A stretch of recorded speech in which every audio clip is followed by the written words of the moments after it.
మా ఆయన ధర్మవరంలో న్యూ ఇయర్కి ముందు అనుకోకుండా షాపింగ్కి వెళ్ళారనమాట, ఏదో పని మీద వెళ్ళి. సో అక్కడ మాంగళ్య అండ్ రామరాజ్లో షాపింగ్ చేశారు. సో ఆయన ఒక వైట్ ప్యాంట్ తెచ్చారనమాట, అక్కడ నుంచి చాలా బాగుంటాయి రామరాజ్లో క్లాత్స్ అయితే. He obsessed with white clothes, ఎప్పుడు అవే ప్రిఫర్ చేస్తారు, అవే బాగుంటాయి కూడా. అండ్ న్యూ ఇయర్కి ముందు మనం షాపింగ్ చేసే క్యాలెండర్స్ ఇస్తారు కదా, అలాగే ఇక్కడ కూడా ఇచ్చారనమాట. పామ్ సైజ్ కంటే ఇంకొంచెం పెద్దగా ఉంది, చాలా క్యూట్గా అనిపించింది నాకైతే.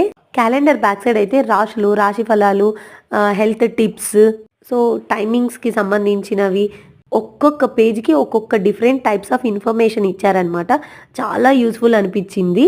తెచ్చిన వెంటనే వీడియో తీసి పెట్టాను అనమాట, జనవరి 1st ఓపెన్ చేద్దామని. ఇంతవరకు ఓపెన్ చేయలేదు నేను, అసలు మర్చిపోయాను.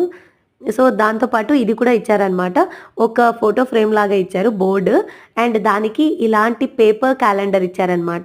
సో డే కంప్లీట్ అయిపోతే పేపర్ టేర్ చేసేయడము. సో ఇలాగా ఫస్ట్ టైం తీసుకొని రావడం అనమాట, మా ఇంటికి ఫస్ట్ టైం ఇది. అదేంటో మనం డబ్బులు పెట్టి ఇష్టంగా తెచ్చుకున్న వస్తువు కంటే ఇలాగా ఎక్స్ట్రాగా ఏదైనా చిన్నది ఇచ్చినా కూడా భలే హ్యాపీ అనిపిస్తుంది. అవునా కదా చెప్పండి మరి. నాకైతే ఏదైనా స్మాల్ అండ్ సింపుల్ థింగ్ అన్ఎక్స్పెక్టెడ్గా వచ్చినా కూడా నేను చాలా హ్యాపీగా ఫీల్ అయిపోతాను. మెమరీస్ క్రియేట్ చేసుకోవడం నాకు చాలా ఇష్టం. నేను యూస్ చేసినా చేయకపోయినా వాటిని మాత్రం భద్రంగా దాచుకుంటానన్నమాట. అలా చాలా వస్తువులు ఉన్నాయి నా దగ్గర అయితే. Thanks for watching.